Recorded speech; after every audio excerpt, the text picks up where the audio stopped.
bonjour, je fais encore une fois une intro malade, j'en ai marre. Aujourd'hui, vous allez entendre Félix, il a 24 ans, il est musicien, il est guitariste-chanteur et il est indépendant. Mais avant de se lancer dans la musique professionnellement, il a entrepris un CFC d'automaticien et il a essayé l'université pendant quelques mois, mais ça lui a pas beaucoup plu. Et vous allez plus en savoir en écoutant la suite. Bonne écoute! Salut Félix. Bonjour. Merci d'avoir accepté d'être réenregistré parce que t'as été mon épisode pilote que j'ai jamais diffusé. J'ai été le cobaye. Oui, c'est ça. Donc merci beaucoup. De rien. Alors, toi t'as un parcours un peu, enfin comme tous les gens que j'interviewe en fait, un parcours éclectique comme on dit. Donc t'as, à l'école obligatoire t'étais en section maturité. Oui. C'est ça. Et direct après, t'as fait un CFC d'automaticien. Alors, il n'y a pas beaucoup de gens qui font ça. J'ai connu des gens qui allaient au lycée et rataient, puis faisaient un CFC. Puis j'ai aussi fait la plupart des gens qui... Enfin non, la plupart des gens.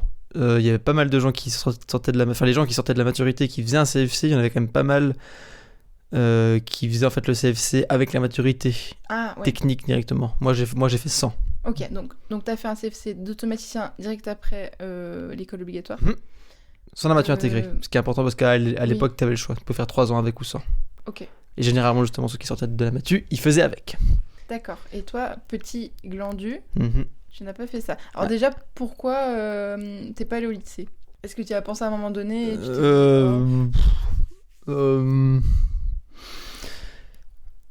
Bon, déjà, il y avait déjà mon père, il travaille dans le technique.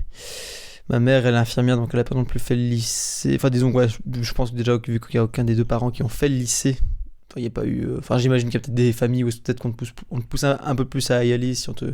Moi, personne ne m'a poussé à faire mon CFC, mais mon frère, il avait commencé l'année d'avant, ou il y a 2 ans avant. Donc j'ai fait le même CFC que lui, donc je savais plus ou moins à quoi ça ressemblait. Et surtout à l'époque, quand je suis sorti de ma 9e, je ne savais pas vraiment quoi faire comme travail.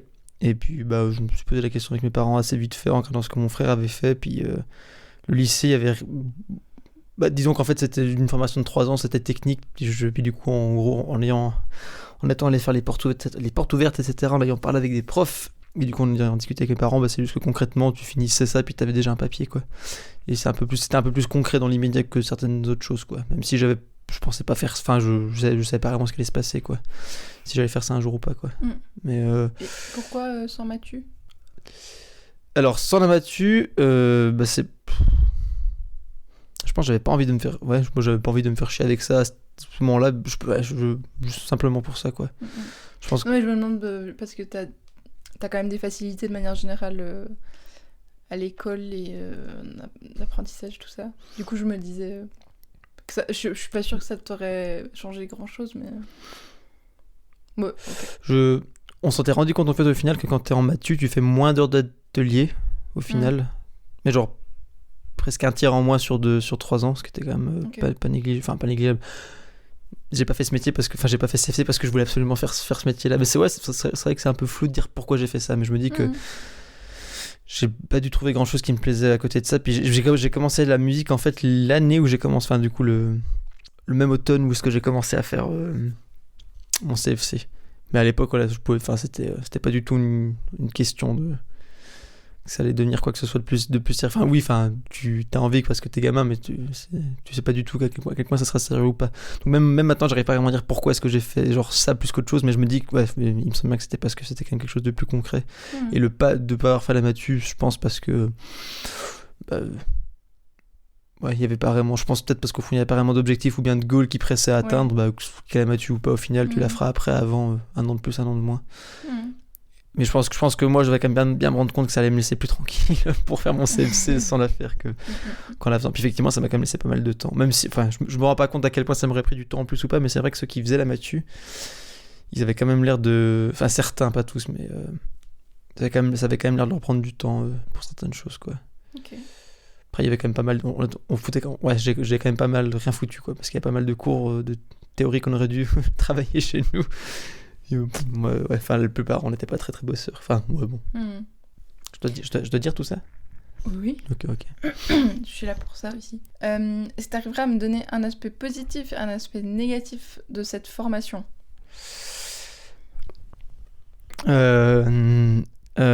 Positif. Bah oui, bah j'ai découvert le monde de la technique, mine de rien. Donc, et c'est pour avoir quand même fait du coup plus tard une maturité, une passerelle et être allé à l'Uni pendant quelques mois, c'est quand même cool parce que tu fais une formation, est-ce que enfin ça fait un peu genre cliché, mais genre t'apprends à te servir de tes mains. C'est genre bête, mais du coup j'ai appris à faire de la mécanique, du câblage, de la robotique, de la programmation. Bon, c'est pas très manuel la programmation, mais le CFC d'automaticien, quand tu lis tout ensemble, ouais, bah t'as pas mal de techniques quoi. Et bah ouais, ça te fait, bah, ça m'a fait découvrir des choses manuelles que j'aurais sans doute pas eu, enfin, pour lesquelles j'aurais sans doute pas eu d'intérêt. Je dirais par moi-même de regarder, genre la mécanique, les voitures, ça m'a jamais intéressé, mais en faisant ça, bah, j'ai appris quelques trucs et bah, genre quand je suis en tournée puis qu'il faut réparer le van, bah, je peux le faire. Voilà. Juste pardon, désolé, ouais. peut-être je la pose un peu tard du coup, mais c'est quoi exactement automaticien? Parce que je pense que pour beaucoup de gens c'est un peu flou. Ouais, mais c'est même pour les automaticiens, c'est assez flou. En gros. Genre électricien, on voit bien ce que c'est, ouais, mécanicien. Je me rappelle plus de la définition exacte du métier, mais en tout cas concrètement, c'est qu'on va te former au plus de facettes possibles. D'ailleurs, on fait de l'électronique en première année. Okay. Donc on est formé, la première année, c'est la même formation que les électroniciens. C'est la même, exactement. Donc en fait, on te forme à pas mal d'aspects différents du métier technique dans tout ce qui touche à l'électronique, la robotique, la mécanique, tout ça. Et le but en fait, c'est que il y a très peu de postes aussi d'automaticien. Je sais que j'ai un ami qui bosse, avec qui on était en CFC, qui a eu le seul poste qui est à la raffinerie de Crissier donc il n'y a qu'un poste comme automaticien là-bas. De ce que je sais, si je me trompe pas, il me semble non, est-ce que je dis des bêtises?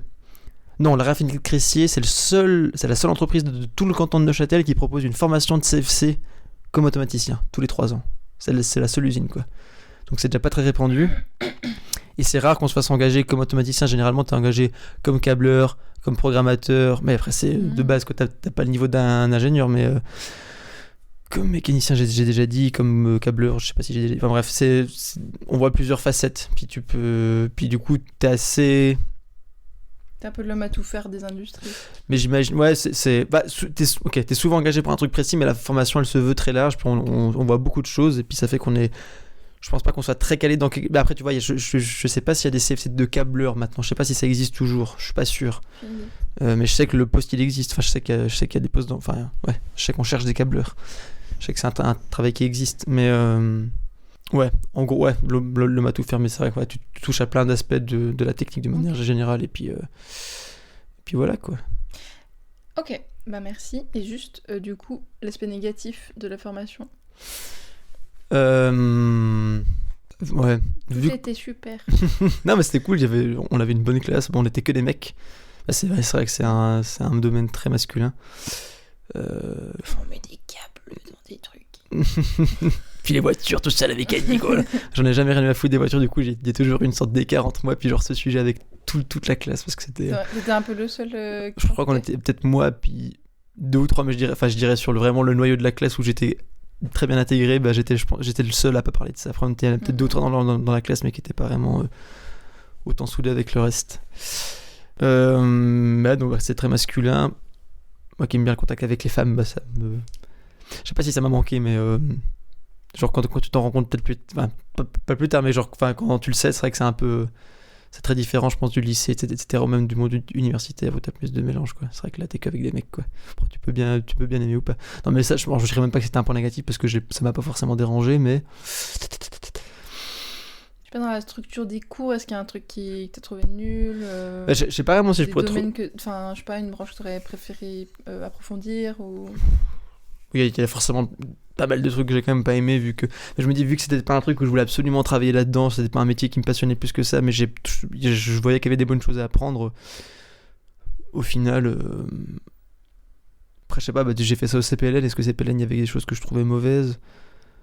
Bah alors le seul truc où j'ai peut-être un peu un souvenir négatif, c'est mon travail de... Mais ça c'est encore autre chose, mais c'est mon travail de fin de CFC. On avait tous des projets différents à signer, puis c'est généralement, tous les projets touchent, tu vas faire un peu de mécanique, de programmation. Généralement, c'est les profs et puis des experts, donc des employés d'autres entreprises externes qui viennent, ils font les projets ensemble, puis ils essayent de faire que ce soit le plus large possible. Et moi, j'avais un super gros projet, j'avais dû en gros faire un bac qui triait des boules de couleur, donc comme les boules qu'il y a dans les bassins à boules pour gosses là, donc ces boules en plastique légères là, et du coup fallait les mettre dans un contenant qui les faisait sortir une par une, donc fallait déjà trouver que ça mélange puis que ça les fasse qu'elles s'acheminent une par une, devant un capteur de couleur qui captait, programmé, qui du coup allait ouvrir des... après il fallait imaginer un cheminement, un trajet pour qu'elles se trient d'après dans des bacs ou dans des compartiments, peu importe, par couleur. Donc c'était très long à faire, mais déjà la phase de conception ça m'avait semblé long. Elle m'avait semblé longue cette phase. La programmation ça avait pas été très compliqué, mais non, la programmation était simple. C'est surtout la mécanique qui était très longue parce que faut faire un bac, faut faire un chemin, faut faire des compartiments. Puis c'est pas faire un claquement de doigts. On avait un nombre d'heures quand même relativement limité. Donc j'étais assez content de ce que j'avais fait, mais j'avais quand même dû passer pas mal d'heures en plus pour le finir. Ça, et il y avait alors que d'autres personnes de la classe, d'autres potes, ils avaient eu des trucs genre j'avais un ami qui avait simplement dû créer une petite boîte avec un capteur où est-ce qu'il devait capter les 6 faces d'un dé. Du coup c'était un cube avec en gros le moteur dedans et puis la plaque sur un rail sur lequel tu mets tous les composants électriques en gros. Là-dessus que tu câbles, il avait fait une petite pas une grue, une sorte de perche en gros en dessus qu'il avait vissé où t'as le capteur du coup qui regardait la surface de ce cube là et puis il avait juste programmé. C'était vraiment super simple quoi. Du coup lui il a fait 5,5. Moi j'ai fait 4,5 parce que j'ai pas eu le temps de tout bien finir. Ouais. Puis c'est le truc quoi. Ok. Moi, je pense que c'est un problème qui se retrouve dans pas mal d'écoles. Ouais. Mais je trouve ça je m'en fous tellement vu qu'au final j'ai eu mon CFC puis que c'était quand même très intéressant à faire. Mais c'est vrai que je trouve quand même toujours bizarre qu'aucun prof ne s'est dit à un seul moment que ça allait être plus loin à faire que toute chose, donc que les critères d'évaluation doivent être un peu différents. Je sais pas. Par contre, un projet très drôle qu'on avait fait en programmation avec un pote, on avait fait un orgue électrique. Mais genre en gros on avait du coup vraiment fait toute la structure, en gros toute la musique, on avait acheté 2 harmonicas. Et il y a un truc qu'on a beaucoup travaillé, c'était en 2e année je crois de CFC, c'était la pneumatique. Donc c'est en gros de l'air comprimé qui active des vérins, qui tout ça, puis tu peux vite faire du souffle, etc. Donc avec ça, on avait en fait pris les tuyaux, il y avait juste l'air qui sortait, on avait acheté les harmonicas, 2, on avait retourné les lames pour qu'en soufflant dedans ça fasse du coup toute la gamme. Et du coup, on avait fait un clavier avec des touches, puis quand tu pressais, ça faisait des vérins, ça faisait des trucs. On avait aussi mis des percussions, du coup les vérins venaient taper sur 3-4 bouts de métal différents ou du plastique. Et on avait programmé pour que ça fasse des mélodies. C'était trop bien. C'était trop bien ça.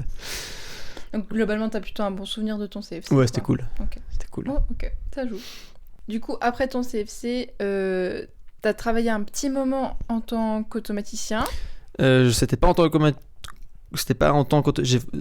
qu'automaticien, mais ils m'ont quand même pris sur mon base parce que j'avais mon CFC. Okay.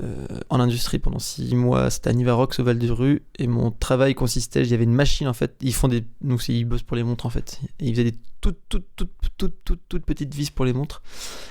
Et en gros, moi, je gérais la machine. En fait, c'était une machine qui avait des problèmes parce qu'elle tombait souvent en panne. Et du coup, ils voulaient quelqu'un de qualifié qui puisse faire les petites réparations au lieu de devoir à chaque fois appeler un technicien. Mais ça restait un travail d'intérim, quoi. J'ai pas été.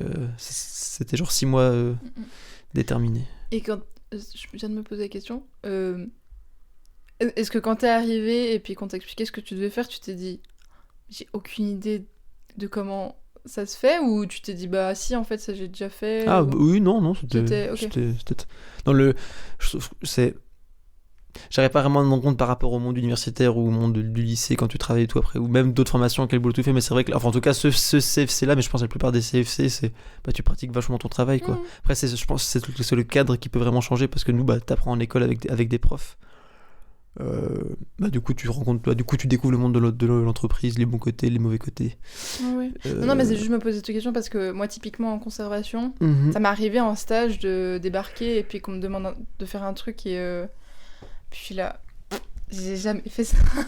Enfin après c'est un domaine ultra vaste et puis bref il y a beaucoup de matériaux, il y a beaucoup de types d'objets, bref. Je pense que ça dépend du métier. Non. Du coup je me demandais Après, peut-être est-ce que le fait de faire ce CFC-là, les gens qui le font de manière générale, ils sont plus préparés au monde de l'industrie parce qu'on voit les choses de manière très large. C'est pas impossible, mais... Après, j'avais aussi bossé pendant les 2 ou 3 étés d'avant. Donc, les 2 ou 3 étés des années d'avant, j'avais bossé dans cette même entreprise comme travail d'été, quoi. Donc, je connaissais déjà un peu l'endroit. J'ai jamais été 2 fois dans le même atelier, mais je connaissais un peu le fonctionnement et tout. Mais vraiment, le travail pour lequel j'étais engagé, c'était... parce que j'avais un CFC d'automaticien, puis Ok. c'était juste, voilà, la machine elle était un peu complexe, fallait parfois débloquer un truc, changer une petite pièce, machin, mais c'était la base. Si vraiment il y avait un truc trop grave qui arrivait, puis que je n'arrivais pas réparé, bah là fallait appeler le technicien, mais vu que c'était en fait cette machine qui finalisait la production, ça empaquetait les vis, bah, il fallait pas que ça soit qui prenne du retard, donc c'était plus simple d'avoir quelqu'un qui puisse le faire sur place. Ok. Mais pas quelqu'un qui payait au prix d'un technicien. C'est pour ça. Voilà. Du coup, t'as bossé 6 mois là. Oui. Après, t'es parti en Angleterre 6 mois. Vie. Quand t'es revenu, t'as fait la maturité, Vie. puis la passerelle. Ah mais attends, on va commencer par la maturité. En fait, j'avais commencé l'année d'avant. Non, mais on va pas aller là-dedans. Si, parce que j'ai fait 3 jours puis j'ai arrêté. Bon, on s'en fiche. Pour dire, Tu veux en parler? Bah, je sais pas si ça fera pour dire que j'ai commencé, j'ai fait 3 jours puis Oui, c'est vrai. Alors, ok, donc avant de partir en Angleterre, t'as fait 3 jours de Non. matu. mais c'est la même année. En septembre, je sais plus trop quoi, août, je sais plus trop quoi. Donc en fait, bah, l'été d'après, donc le septembre d'après mon CFC, j'ai fait la matu, donc je m'étais inscrit et j'ai fait 3 jours et j'ai arrêté. Voilà, c'était vraiment genre j'ai fait 3 jours, j'ai eu plusieurs profs que j'étais là, mon Dieu quoi.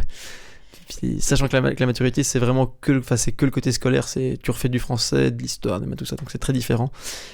Comment tu fais pour pas culpabiliser de partir après 3 jours? Ça te saoule et puis bon, bah ça m'a gavé puis bah j'ai directement été bosser quoi. Ok.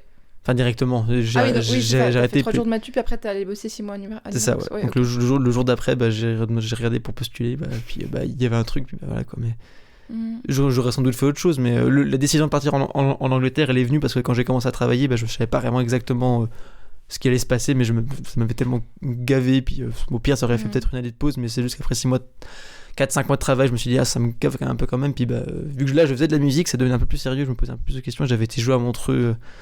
Là où il s'est passé plein de choses, du coup, déjà 1 an avant ça, donc il y avait déjà quelques déclics, quelques signes et tout. Du coup, l'envie d'aller en Angleterre, c'était d'apprendre l'anglais, donc c'était de faire mon first, donc quand même d'avoir un papier, et puis de faire une expérience à l'étranger, quoi. Ça, c'est venu après avoir. C'était pas prévu, quoi. C'est venu après 4 mois de travail, à peu près.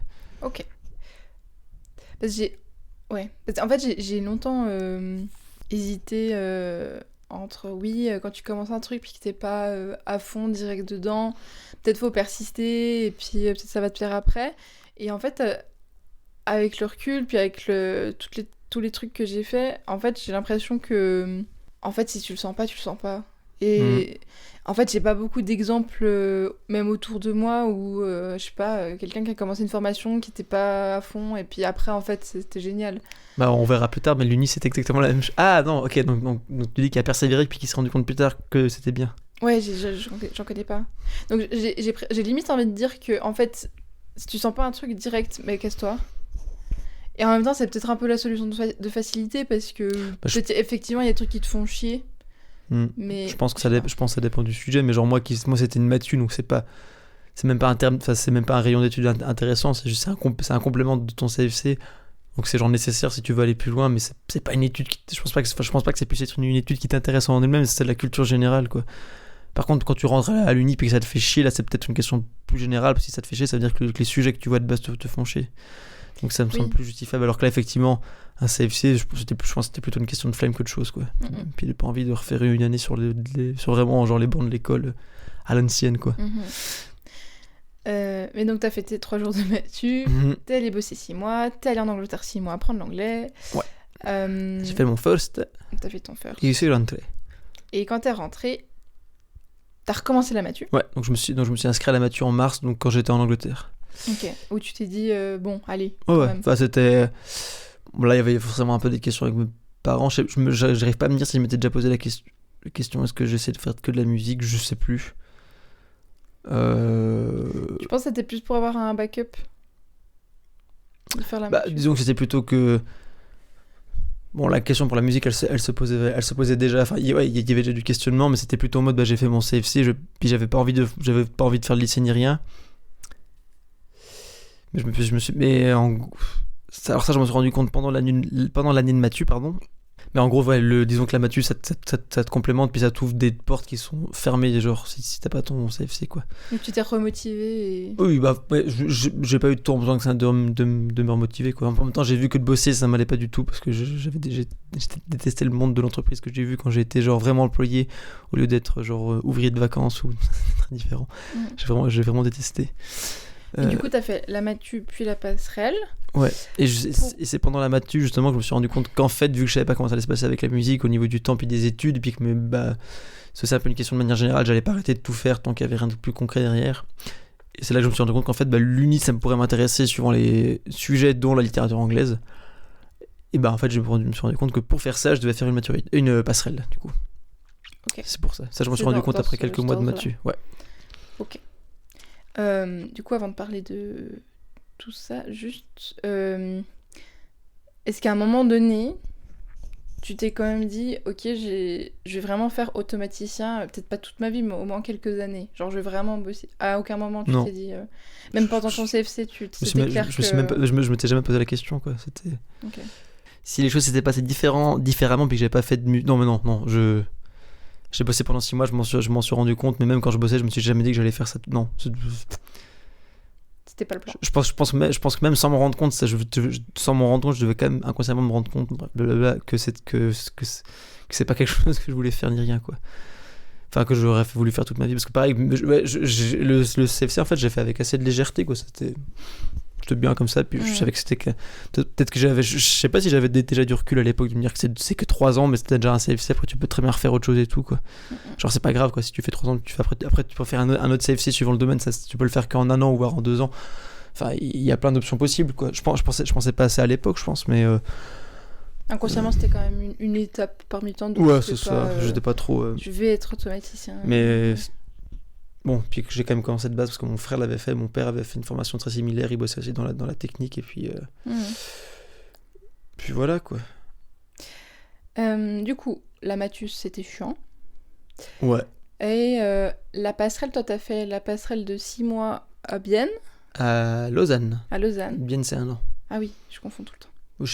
Enfin, ils ont peut-être aussi la version 6 mois, mais il me semble que c'est 1 an. changé. En plus, maintenant, il y a la passerelle à Neuchâtel qui a ouvert. Ouais.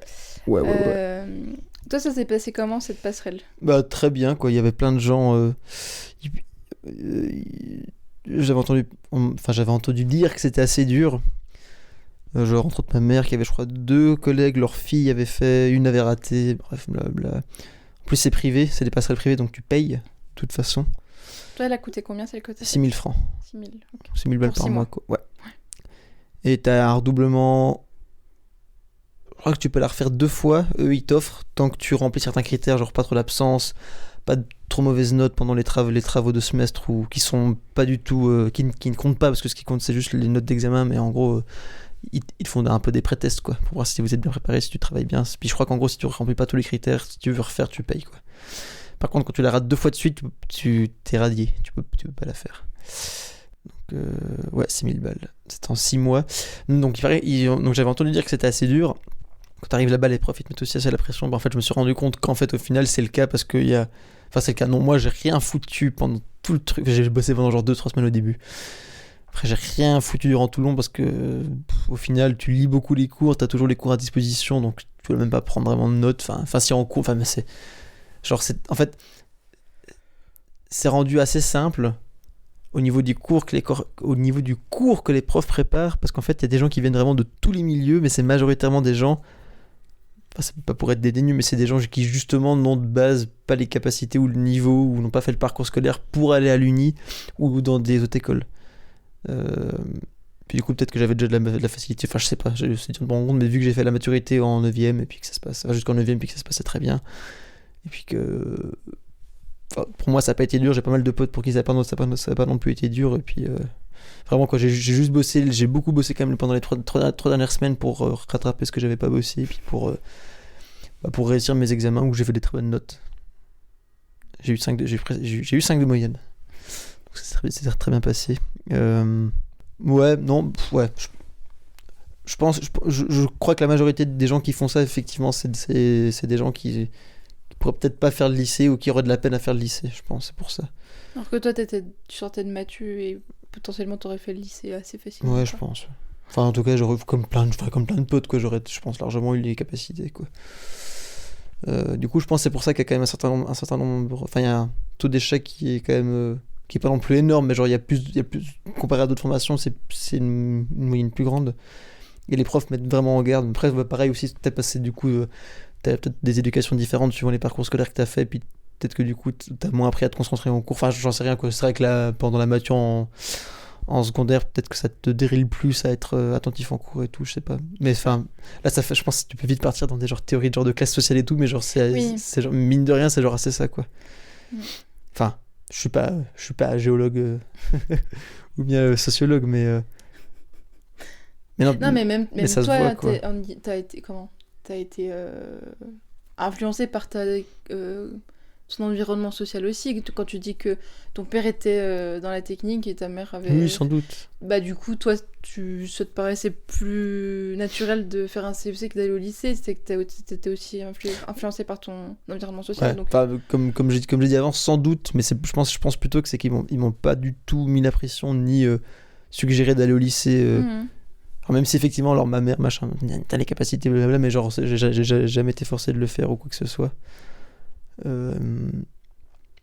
Mais ouais, les environnements sociaux, les capacités, tout ça, c'est un vaste sujet. Puis c'est vrai qu'en fait, il y a peu de gens, comment dire, il y a peu de gens qui ont fait la matu ou qui auraient pu faire le lycée, qui auraient pu faire tout ça directement, qui se retrouvent à faire ces passerelles en fait. Généralement, c'est des gens qui ne pouvaient pas le faire avant parce qu'ils étaient en moderne, tout ça. Du coup, t'es bloqué, du coup, plus tard, tu veux te rattraper. Ok, d'accord. Donc, je pense que c'est peut-être plus clair comme ça. C'est des gens de ces cercles-là qui sont là. Du coup, pour eux, ça a l'air d'être un peu plus dur, quoi. Puis, il y avait pas mal de gens aussi assez âgés. J'étais vraiment c'est vrai un des plus jeunes. Ouais. Ça allait jusqu'à la trentaine, quoi. Ok. J'étais vraiment un des plus jeunes, quoi. Ok. Donc, voilà, quoi. Mais je l'ai vu même en HES. En HES, t'as autant des gens qui ont fait le lycée que des gens qui ont fait des CFC. Et puis effectivement, des gens qui ont fait des gens qui ont fait le lycée, faire un dossier de 15 pages, c'est presque normal. Et puis des gens qui ont fait des CFC, bah, c'est chiant. compliqué, quoi. C'est chiant. Bah oui, parce qu'on t'a pas donné les outils, quoi. C'est genre un truc, la dissertation. Quand j'ai eu ma prof, j'ai vraiment aimé ma prof que j'avais en français, en littérature, en histoire pendant ma maturité. Elle nous a appris à faire des dissertes, j'avais des très bonnes notes parce que c'était vraiment... on t'apprend, mais vu que voilà, t'as plus 20 ans que 15, du coup c'est un peu plus simple, quoi. Mais en fait, ce modèle-là, dès que t'arrives en fait, à la passerelle, en fait, tu te rends compte qu'en fait, on t'a vraiment montré genre une base extrêmement simple et puis que c'est pas vraiment comme ça que ça marche. Donc ouais, pour dire qu'effectivement ton parcours scolaire, suivant là, quand t'arrives à la passerelle, ça peut être plus ou moins dur, quoi. Toujours est-il que j'ai pas foutu grand chose, ça s'est assez bien passé à la fin, puis voilà, quoi. Ok. Ensuite, donc, t'es allé à l'université en anglais, sociologie, ouais. C'est ça. Comment ça s'est passé ? Tout début bien. Alors là, c'était un peu différent parce que là, du coup, le temps est passé aussi un peu plus. La musique, c'est déjà quelque chose d'un peu plus d'actualité. T'as commencé la guitare à 15 ans. Ouais. T'as pris 2 ans de cours de guitare. J'ai fait une année tout seul et après j'ai pris des cours. Ok. Pendant 2 ans. Ouais, 2 ans et demi. T'as jamais pris de cours de solfège ? Non, je sais pas lire la musique, mais ça prend un petit peu maintenant tout seul. Donc juste voilà, pour se resituer, donc t'as commencé la guitare à 15 ans et puis au moment où tu commences l'uni, t'avais quel âge ? Putain, on devient vieux. C'était... ça fait 3 ans. En gros, j'ai commencé en septembre 2016. Ok. Donc j'avais 21 ans. Et... Ça va, je recommence l'uni, j'ai 22. Non, mais t'es déjà bachelor, toi. Et ouais. Ça pèse. Oui,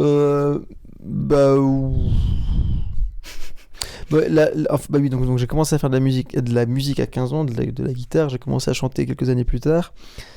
Et ouais, mes vrais premiers concerts, en fait, ils datent de 2015, en fait. Genre début 2015, c'est là que j'ai commencé vraiment à faire des concerts. Enfin, j'avais déjà fait pas mal de concerts avant, pas mal de scènes, mais là, c'était genre mon projet à moi, ma musique. J'ai commencé en 2015. C'est là que j'ai commencé à chanter, etc., etc. Et du coup, quand j'ai commencé l'uni, ça faisait du coup d'un an et demi. C'était déjà, il se passait des trucs. J'avais fait ma 4e année d'affilée au Montreux cet été-là, donc etc., etc. Mais j'étais déjà inscrit à l'université depuis mars ou bien février, je sais plus. Et quand j'ai commencé, il y a eu plusieurs choses qui sont enchaînées, mais genre, entre autres, moi, je voulais absolument aller jouer en Angleterre, ce que j'ai fait, du coup. Donc, j'ai eu, du coup, 2 concerts à Londres en septembre 2016, donc genre 2 semaines après la rentrée. Ça s'est allé sur 5 jours, en gros. Et mon grand-père est mort. Et ça s'est passé, en fait, en même temps. Genre, mon grand-père est mort, genre, avant que je parte en Angleterre. Donc, en fait, bon, après, il y a aussi le fait que j'ai concrètement découvert le monde universitaire, j'ai découvert les cours dans les amphithéâtres, j'ai découvert les machins. Enfin, bref, j'ai quand même trouvé que c'était assez peu intéressant. Si t'es pas. T'as Si, déchanté. je sais pas si j'ai déchanté. Je pense pas que je m'attendais à. Je pense pas que j'avais d'attente, genre, ouais, j'étais genre hypé, je pense On pas. a tous quand même une image de l'université. Enfin, Bah, je sais pas, je pense que on n'a pas des grandes attentes, je sais pas. je savais pas vraiment, mais par contre, bah, genre la sociologie, j'étais pas vraiment déçu. Enfin, déçu. Les sujets qu'on abordait ou ce qu'on t'expliquait, c'était assez. Enfin, j'ai pas trop surpris. Par contre, l'anglais, ce qui m'a énervé, effectivement, c'est que j'ai vraiment rencontré les clichés que je redoutais des profs où est-ce que. Enfin, genre, voilà, des dissertations, et puis on te demande de donner ton analyse, puis dès que t'as l'impression. Enfin, moi, c'est l'impression que ça m'a donné. Après, je pense que j'ai pas tous les outils pour en faire, mais j'ai vraiment eu l'impression que on te demande ton avis, ton analyse et trucs, tout ça. Et puis quand tu donnes ton analyse, ton point de vue, bah, si t'es pas assez proche du celui du prof, non, t'as un peu tort et tout.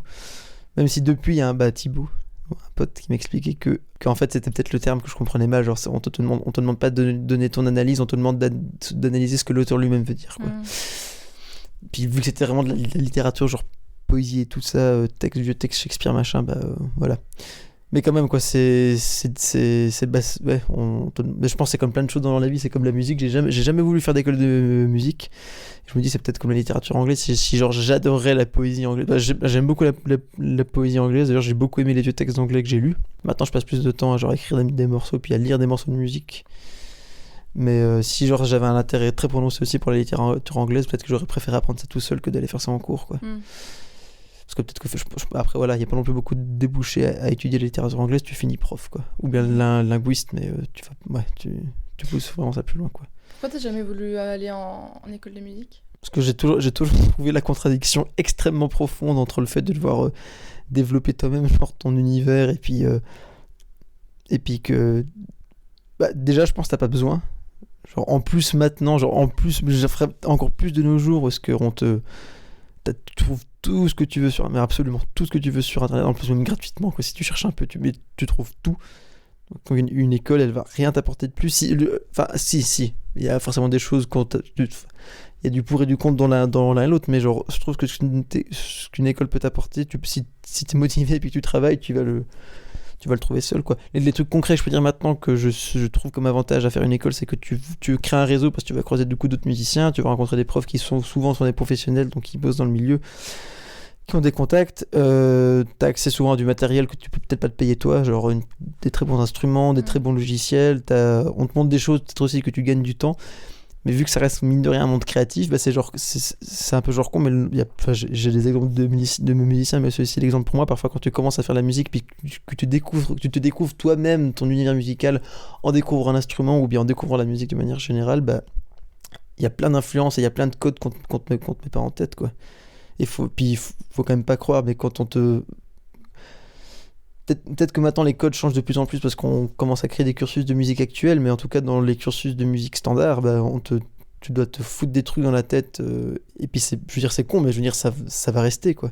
Je veux dire on va te dire c'est comme ça, c'est pas comme ça, c'est plus ou moins comme ça, et puis en plus tu bosses avec des profs, donc même s'ils sont censés être impartials ou genre totalement genre neutre, bah, tout le monde a son point de vue puis ses goûts musicaux, qui trouvent que des choses sont très bien, des choses sont vraiment mauvaises.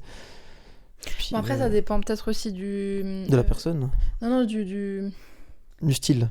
Du style musical. Oui, alors je suis d'accord que... du tout les mêmes codes non, en classique. Non, je suis d'accord que le classique, j'ai l'impression que tu as besoin de faire une école parce que c'est un réseau qui est devenu petit, parce que c'est plus une musique contemporaine, et que c'est devenu très de niche, et puis j'ai l'impression que ça passe beaucoup par là.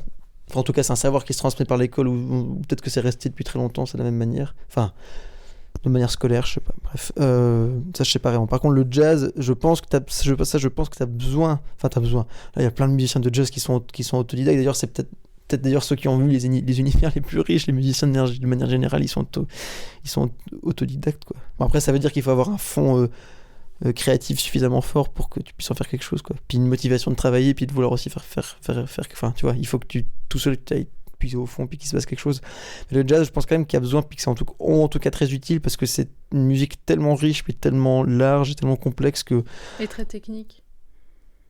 Il y a beaucoup de musique plus technique que ça, je pense. Je pense juste qu'en termes de théorie, puis parce que t'étudies l'harmonie, t'étudies certains rapports entre des notes, entre des accords, enfin, ça va très loin. Et ça, je pense que tout seul, ça peut être très compliqué d'approcher la chose. Après, pareil, au final, la musique, c'est une question d'oreille, et puis puis, ouais. Puis pareil, là, on parle de ça, mais ça reste au final la théorie, quoi. Il y a pas vraiment d'école pour apprendre aux gens à avoir du feeling ou bien à transmettre quelque chose, quoi.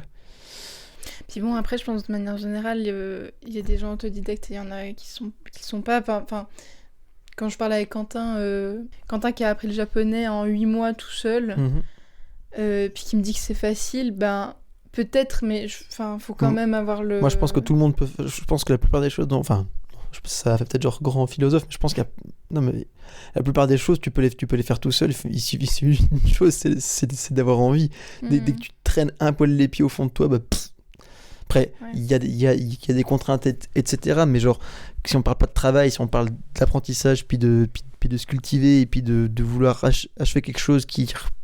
Enfin voilà, c'est de l'art ou c'est de l'apprentissage d'une langue.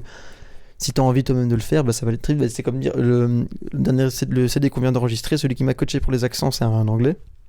Je chante avec un bon accent, pas sonné comme un français.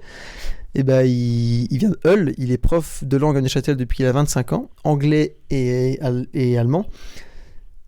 Et lui, il savait parler allemand et anglais, genre parfaitement, presque bilingue, mais genre vraiment les deux langues bilingues autour de la trentaine. Alors c'est pas genre hyper genre tôt non plus, mais on parle d'un niveau de bilinguisme genre parfait, quoi. Il savait vraiment parler complètement les langues, puis il connaissait. Bon, après, il était prof aussi.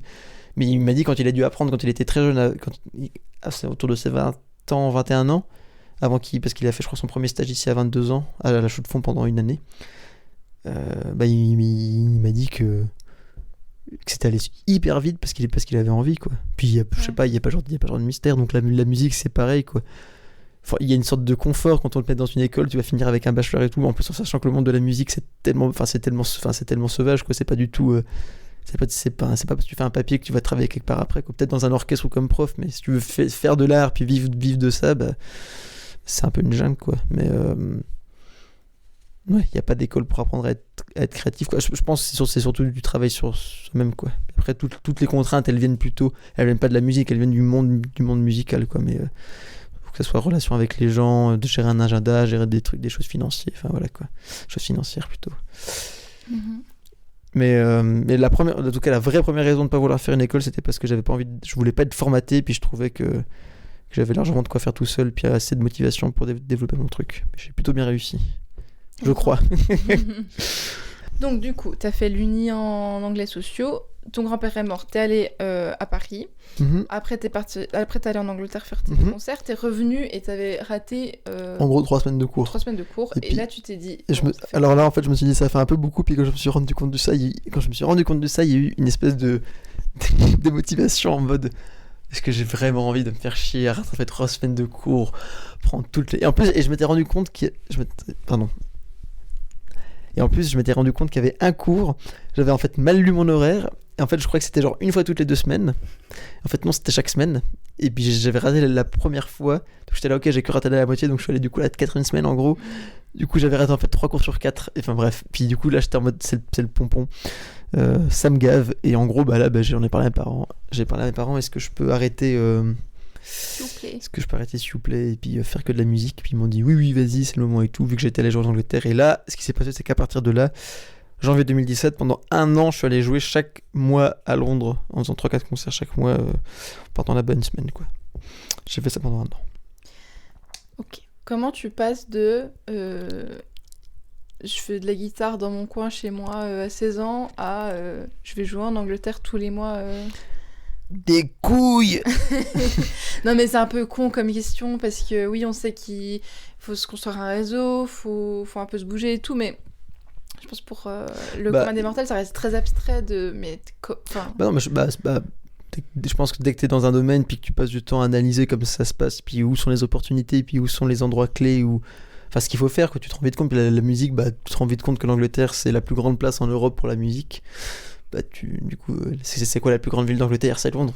Du coup, tu vas puis aussi, tu te renseignes un peu, quoi. Mais après, tu te rends très vite compte qu'il y a une concentration de musique hyper forte là-bas. C'est comme New York ou Los Angeles, quoi. C'est hyper concentré, quoi. Toute l'industrie musicale d'Angleterre, en tout cas une énorme partie, elle est à Londres, quoi. Donc concrètement, en fait, t'es allé voir des concerts à Londres. Non, j'ai fait beaucoup de jam quand j'y étais pendant mes 6 mois là, quand j'ai appris à parler. Oui, voilà. Oui. Mais ça n'a pas été des moments décisifs. Non, mais même quand je suis allé pendant les 6 mois, je me doutais, je savais déjà ça, quoi. Mais après, c'est pareil, peut-être que tu fais pas non plus musique, mais c'est clair que dès que tu fais de la musique, puis que t'as envie de vivre de ton art, puis que Après, pareil, je fais genre du rock, du blues, ça vient d'Angleterre, enfin ça vient de pays anglo-saxons, mais c'est l'Angleterre qui a ramené ça en Europe. C'est un peu genre le berceau, donc... Mais c'est pareil, c'est peut-être quand t'es surfeur, tu veux pas faire du surf sur le lac de Neuge, tu vas genre au sud de l'Espagne, quoi. Enfin, je sais pas, genre, oui. je pense que t'analyses très vite et puis tu te rends vite compte d'où ça se passe. Mais effectivement, je pense que c'est abstrait pour toute personne qui n'y a aucun intérêt, quoi. Oui, bien sûr. Non, mais je pense que c'est plus abstrait dans le sens où je pense que tu te dis, ouais, mais en fait, si t'as pas des contacts de base, il y a pas moyen. Non, mais j'en avais un ou deux, dont une fille qui m'a aidé du coup à trouver des concerts là-bas. Mais ouais, oui, mais enfin, non. C'était pas non plus c'est pas ta tante qui non. vois, c'est quand même une nana que t'as rencontrée. Je pense de manière générale, tu te bouges le cul, puis il va se passer des choses, quoi. Mais ça demande. Ça reste très abstrait pour beaucoup de gens. Ça se bouger le cul. mais n'empêche, dès le début, il y avait plein de gens qui me disaient ça sert à rien, machin truc et tout, quoi. Ah ouais? D'aller en Angleterre? Ouais, mais des gens du côté musical, quoi. C'est juste pour comme ça, il va rien se passer et tout. Et j'ai insisté pendant 1 an, quoi. Bah, c'est ça. Avant de rencontrer du coup mon agent. Voilà. Ok. Genre vraiment le cliché du truc, quoi. Le mec qui joue au même endroit pendant plusieurs semaines sur une année et puis qui finit par rencontrer. C'est banal, mais c'est genre. Après, il y a aussi un grand facteur de chance, quoi. J'ai eu vraiment beaucoup de chance de le rencontrer, d'avoir pu jouer à sa soirée, qu'il ait kiffé et tout. Mais après, voilà, il y a de la. C'est toujours ce truc d'être au bon endroit, au bon moment. Ouais, mais voilà, mais la chance, ça se provoque. Mais c'est vraiment de la chance, quoi, parce qu'il faut toujours que ça soit une rencontre entre deux personnes. Il faut que la musique matche avec l'acteur avec qui tu veux travailler. Il faut qu'il aime ce que tu fais, qu'il soit là quand tu le fais. Donc il y a vraiment des facteurs où pour les réunir, c'est de la chance. Mais par contre, c'est pas en restant ici, en mettant sur la musique sur Spotify ou sur YouTube que ça marchera. À moins que t'aies de l'argent. Si t'as de l'argent, tu peux faire du marketing, puis là, c'est autre chose. Ouais. Bastian Baker. Ouais, ok. Alors, c'est aussi une question un peu abstraite, mais de nouveau, c'est parce que je suis pas dedans que j'arrive pas. Voilà. Je suis pas journaliste professionnel.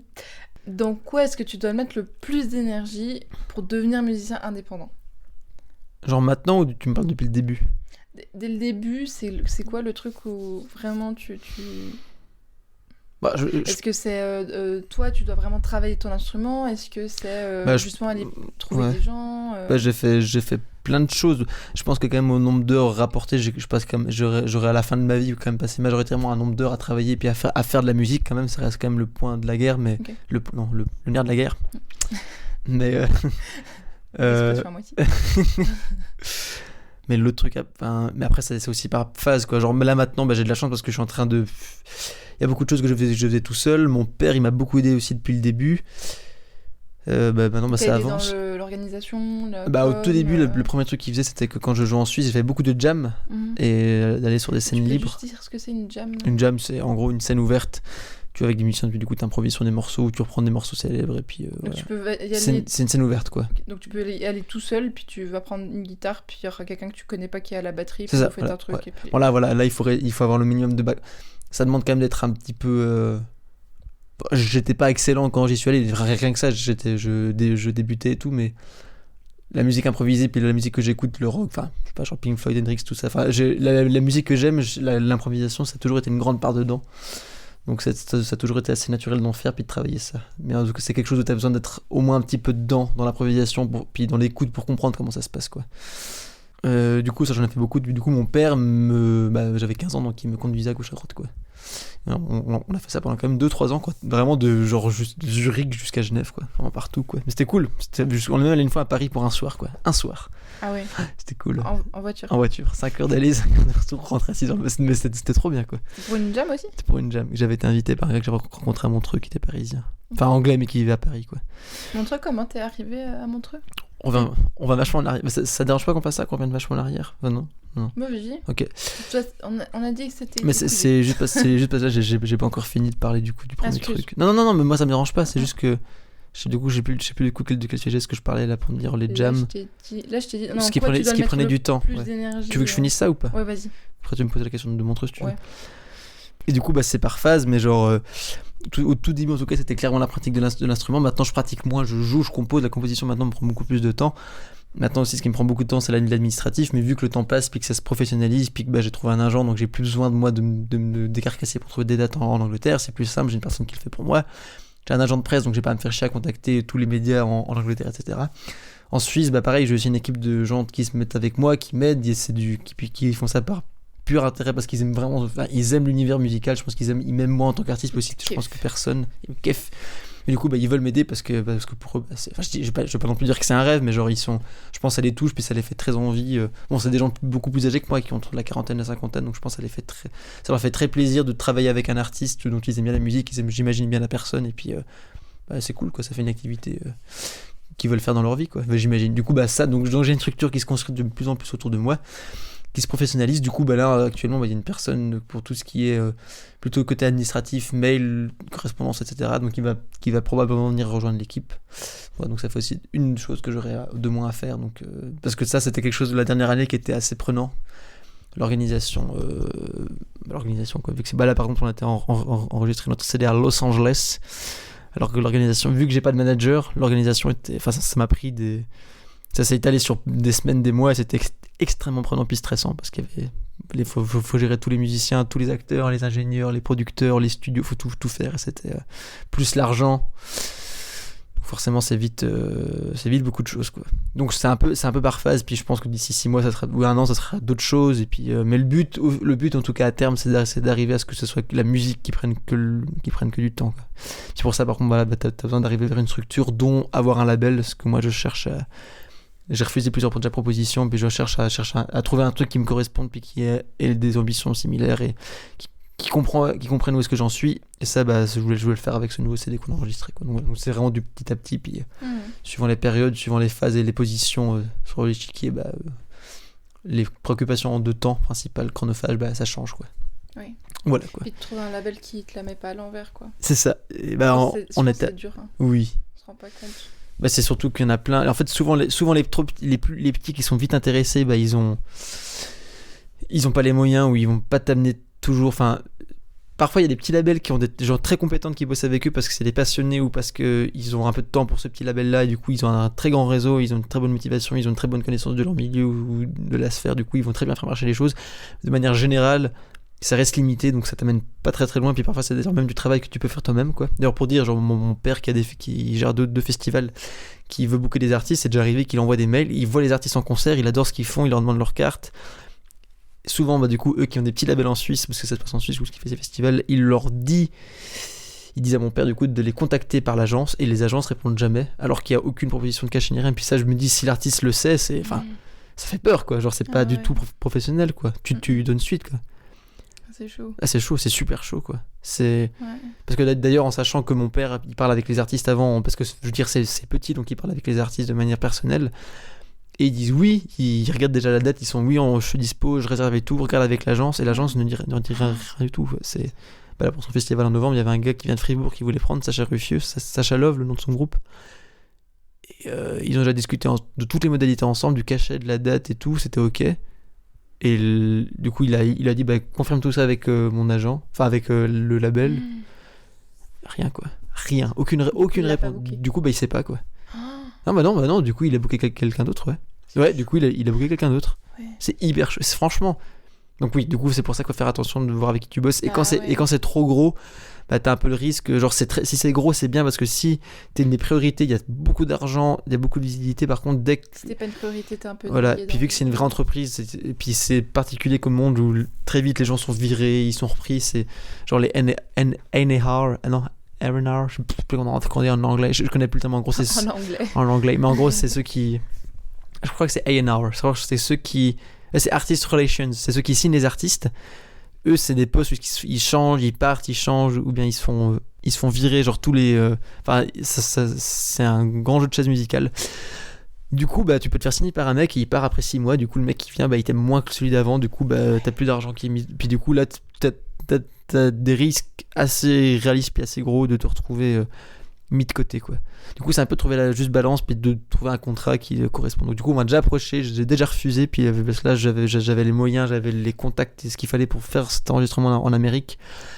Et là, du coup, là, l'objectif, donc il va sortir en janvier, mais à partir de novembre jusqu'à la fin du semestre de l'année prochaine, donc à mi-2019, 20, bah, ça sera d'ouvrir toutes les portes que je peux avec ça, puis de voir trouver des acteurs qui sont intéressés de bosser avec moi, quoi. Mais il y a déjà pas mal d'ouvertures, quoi, donc ça sera l'occasion de concrétiser. Du coup, t'as dit que t'avais joué au Montreux Jazz pendant 4 ans. T'étais au Jeune Talent ou... Non, et alors non, alors où? Et puis comment t'as débarqué du coup au Montreux Jazz? Alors, j'étais allé pour voir un concert de Ben Howard. C'était en 2013, Montreux Jazz Lab. Et j'ai vu le concert. Et en fait, avant ça, j'avais été invité par, en gros, un bar tenu par l'ami d'un ami, mais genre un ami de 30-40 ans, je sais plus trop. Il voulait absolument que j'aille jouer sur la terrasse de son bar. Parce qu'à l'époque, parfois, je jouais tout seul. J'avais été, il avait kiffé, donc j'étais revenu le lendemain quand j'avais un concert, j'avais de nouveau joué. En fait, il m'avait dit, bah tiens, il y a pas mal de gens qui jouent sur les quais.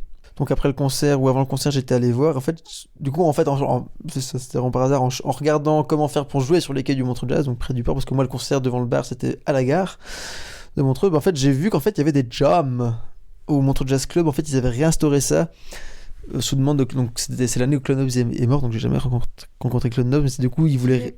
le fondateur du festival. D'accord. Qui était vraiment une légende parce qu'il était très très très proche de tous les artistes qui venaient, mais genre vraiment, quoi. C'était d'ailleurs, il a une maison, il a un chalet. Le nombre de cadeaux qu'il a reçus de stars, mais genre des Rolling Stones, genre il a un piano qui a été offert par sur lequel il a joué et du coup qu'il lui a offert après le chanteur de Queen. Oui. Oh là là. Ouais. Ah, en plus on a vu ensemble ce film de merde. Oui, putain, nul à chier. Freddie Mercury. Merci. Voilà, et puis il a une batterie que le mec de Deep Purple lui a filé, j'ai pas son nom en tête. Enfin, bref, Ouais. Donc puis c'était assez une légende parce qu'effectivement il y avait vraiment une connexion avec lui, puis tous les artistes revenaient vraiment par pur plaisir revenir jouer au festival, quoi. Il a vraiment réussi à créer un truc, ce que nous, notre génération n'a pas vécu. Je pense que c'est plutôt nos parents qui étaient vraiment mon truc, ou peut-être nos grands-parents qui ont peut-être plus vécu le truc. Les 60s, tout ça. Donc il est mort, mais il avait demandé que cette année qu'on remette des jam sessions, donc ils ont fait ça au club. Et moi, en fait, normalement, t'avais pas le droit d'y jouer. Il fallait être un des groupes officiels qui jouait. Après, t'étais invité par un régisseur qui, en gros, gérait la scène. Et moi, genre, par pur hasard et tout, mon père était avec moi. J'avais 17 ans à l'époque. En gros, on a parlé avec le producteur de soirée. Puis, ouais, en gros, je fais la guitare et tout. Bah, viens sur scène. Ah ouais? C'est genre assez... ouais. Enfin, mon père avait quand même convaincu en mode... ouais, quand même, il a fait ça, ça et ça. Oh ouais, ok, bah viens et tout. Il te vend bien ton père. Il m'a très bien. Du coup, bah, j'ai joué 2 morceaux et ils m'ont kiffé du cul. Du coup, il m'a dit, bah reviens demain. Puis du coup, ils m'ont invité à venir les 2 week-ends qui ont suivi. Et dès 2014 jusqu'à 2016, j'ai été invité. Donc, ouais. Donc j'étais artiste officiel du club pour les afters, du coup. Et c'est devenu un peu plus public à partir de 2016, je crois, ou 2015. Parce que ce club, c'était réservé à qui? Non, c'était juste une autre salle. C'était une des 3 salles de concert officielles. Ouais. C'est juste que les jams, à la base, elles étaient réservées aux artistes uniquement. Ah oui. Et c'est devenu public pour la scène, en fait. Ok, pardon. Et puis de manière assez honnête, la qualité a assez descendu. En gros, il y avait des gens très compétents au début. Ils avaient une facilité à ramener des très bons artistes sur scène. Enfin, il y a eu des moments juste magiques pendant les 2-3 premières années. Puis après, ça a commencé à partir un peu en couille. Les autres personnes qui ont pris le relais. C'était mieux avant. Mais non, mais là, c'était genre juste flagrant, quoi. Ouais. Et parfois, je suis déçu parce que j'ai tous les gens que j'ai connus au Montreux là-bas, puis ils sont tous à peu près d'accord avec ça, mais aussi les gens qui travaillaient, qui ont vécu la chose. Mais c'est vrai que tous mes potes, tout ça, qui ont découvert les jams genre l'année passée ou il y a genre 2 ans, je suis un peu déçu parce qu'il y avait vraiment des trucs. Bon, ça a duré de minuit jusqu'à 6h du mat, quoi. C'était super long, mais il y avait des trucs, c'était... Puis t'étais là, quoi. Ouais, j'étais là. Et il y avait des stars, quoi. J'ai rencontré avec la coiffeuse de Lady Gaga. Waouh. Trop marrante. T'as pas joué avec ses... J'ai joué avec son groupe, ouais. Avec son groupe. Attention. T'as pas joué avec M? J'ai joué avec M. Avec Avishai Cohen, avec Marcus Miller, avec le groupe de Santana. Plein de gens. Juste en arrivant. Bonjour, je fais de la guitare. Non, mais tu vois, là, justement, ça se passe où vu que j'étais invité, j'avais le pass, donc je pouvais aller. Et puis du coup, si t'es sur scène puis que ça se passe bien avec eux, bah du coup ils kiffent, puis du coup bah tu restes quoi. Et puis tout le monde kiffait, c'était vraiment très bien. Puis du coup ça a duré pendant 4 ans. Et après il y a eu un été où j'ai plus le temps et je peux pas retourner aussi parce que l'entourage, ou enfin la vibe est devenue très différente et est-ce que c'est lié au fait que Clonop soit mort, donc enfin je sais pas, toujours est-il qu'il y avait un truc vraiment très magique, vraiment magique au début. C'est un peu parti. Après j'avais aussi moins le temps, donc je suis pas retourné quoi. Voilà quoi. Ok. Mais ça m'a donné beaucoup de contacts et ça m'a aussi appris plein de choses. Est-ce que tu avais une idée préconçue du métier de musicien et du milieu de la musique? Ah oui, mais tout le monde rêve tout le monde rêve de ce que c'est d'être une star quoi. Puis c'est genre la cocaïne. pas la cocaïne, mais genre les femmes, l'argent, Ouais. Hollywood. Non mais ouais, moi, je pense que tout le monde rêve un peu d'une vie de star, puis la musique, bah, c'est un truc comme le cinéma, c'est très vite lié. Donc c'est un peu le cliché que tout le monde a, je pense. D'ailleurs, il y a aussi plein de choses pour le grand public qui paraissent d'être comme ça, qui sont en fait genre les gens de manière lambda.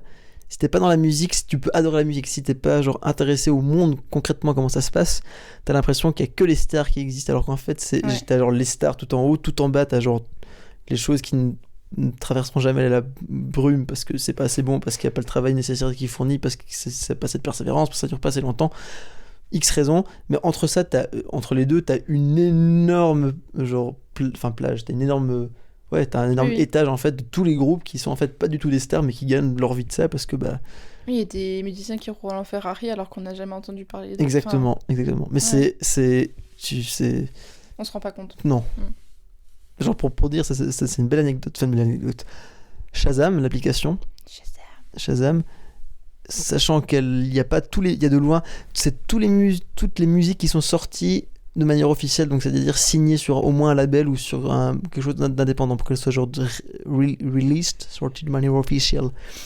Bah rien que ça, donc ça veut dire que ça exclut toute la musique indépendante, toute la musique les gens font dans leur cave, ou genre ton groupe de potes qui fera quand même peut-être des concerts pendant 5 ans ou 3 CD, mais qui va jamais sortir ça de manière officielle, ou avoir un label qui mettra ça genre dans les charts ou peu importe. Du coup, bah, sans compter toute cette musique indépendante, toutes ces musiques donc entre guillemets signées et officielles, il y a tellement de musique que ça prendrait genre en gros si tu branches l'application, que tu mets tes écouteurs, puis que du début à la fin de ta vie tu mets en play tous les morceaux qui sont enregistrés sur cette application, il faudrait vivre au moins 2 fois, genre au moins 200 ans. Mais c'est comme YouTube, je crois qu'il y a c'est quoi, c'est le nombre d'heures de vidéo. Ouais, je crois que toutes les 10 secondes, il y a 1 heure de vidéo uploadée, un truc comme ça. C'est peut-être plus que ça, je pense encore même. Ça doit être incroyable. Mais quoi. Ouais. Du coup, c'est pour dire que du coup, effectivement, il y a une quantité de musiciens ou d'artistes qui gagnent leur vie, mais qui vivent de leur musique. Ça veut pas. Les stars vraiment, elles ont c'est aisé quoi. Il y a de la thune qui rentre quoi, mais le nombre d'artistes qui gagnent leur vie très honnêtement, puis même bien, il y en a plein quoi.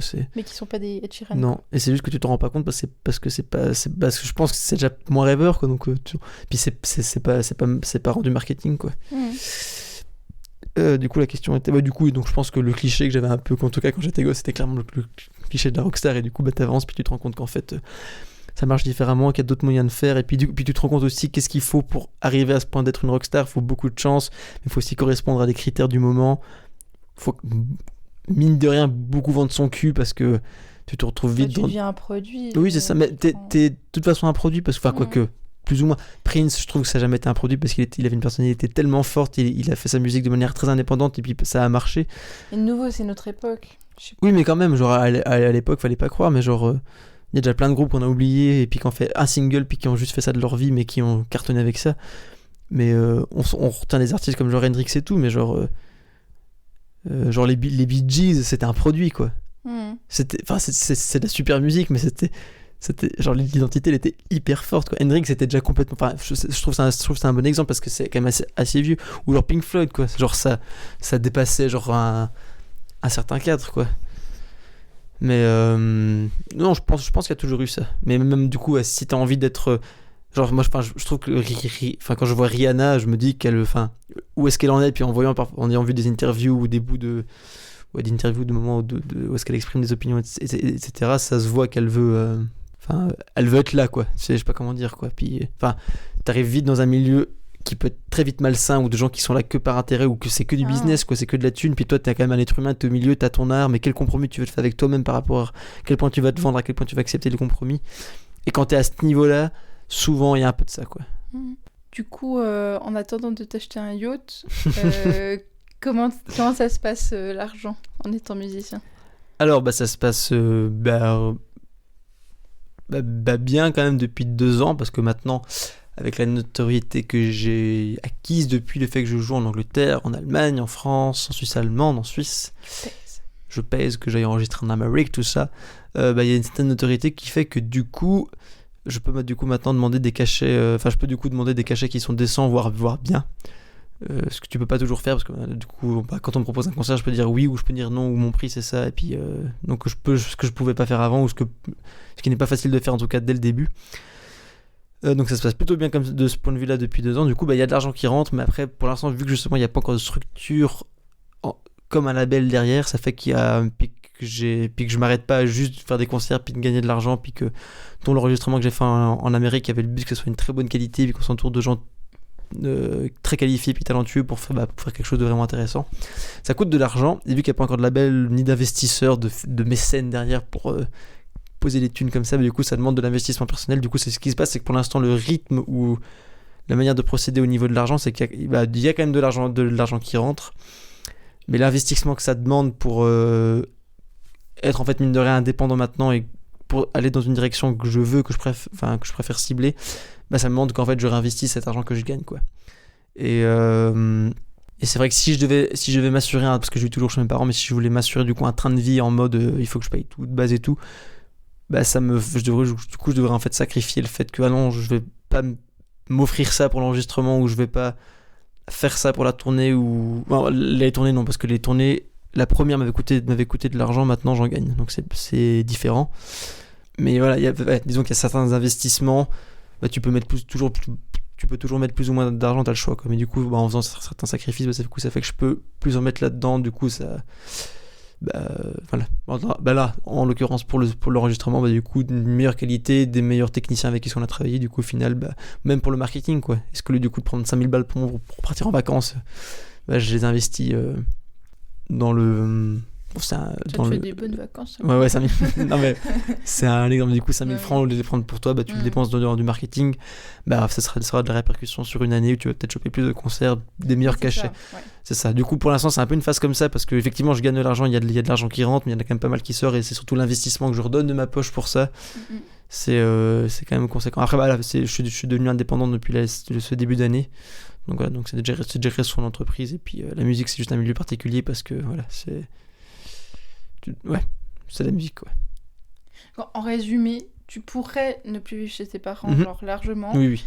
Mais tu stagnerais, musicalement parlant. Disons, peut-être pas, mais c'est juste que potentiellement, tu peux négliger certaines opportunités parce que t'as pas mis l'argent nécessaire, quoi. Pardon, j'en sais rien, tout d'un coup on me propose un super concert qu'il faut aller jouer en Angleterre, mais le cachet est pas terrible, mais c'est un concert sur un week-end, payer l'avion que j'ai avec les musiciens, le logement, etc. Parce que suivant les conditions que c'est une très belle opportunité, parce que X raisons, ça te coûte 1000 balles. Si les 1000 balles, je les ai dépensées dans un loyer, je les ai pas, quoi. Du coup, tu peux rater le truc, quoi. Et après, ça m'évite aussi de devoir emprunter de l'argent à mes parents, de faire un crédit quelque part. Voilà, quoi. Et faire ce concert que tu ferais à perte, en fait, il va peut-être te ramener du monde. Voilà, en tout cas, si je fais à perte, il faut qu'il y ait une raison, quoi. Mais voilà, c'est un monde d'opportunités, donc parfois il faut les saisir. Ça part de là, et puis et autre que ça, il y a aussi. Pardon, c'est déjà quelque chose de bien, quoi. Je crois que c'est une bonne explication. Avec tout ton parcours, tu t'es découvert quelle aptitude? Je trouve que j'avais pas l'impression, quand je les ai faites ou quand j'ai pris les initiatives, mais en ayant fait certaines choses, certaines actions, genre comme d'aller jouer pendant 1 an en Angleterre, de partir en tournée avec parce que la première tournée c'était des conditions, c'était dans un camping-car, on dormait tous les soirs dedans, on ouvrait pour un groupe, donc les conditions étaient quand même assez précaires, c'est comme ça, quoi.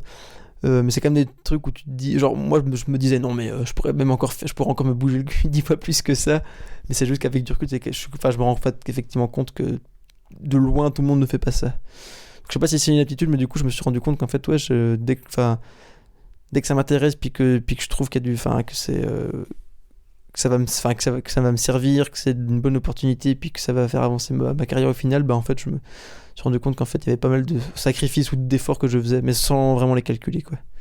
T'es entreprenant. Ouais, je pense que c'est peut-être ça, quoi.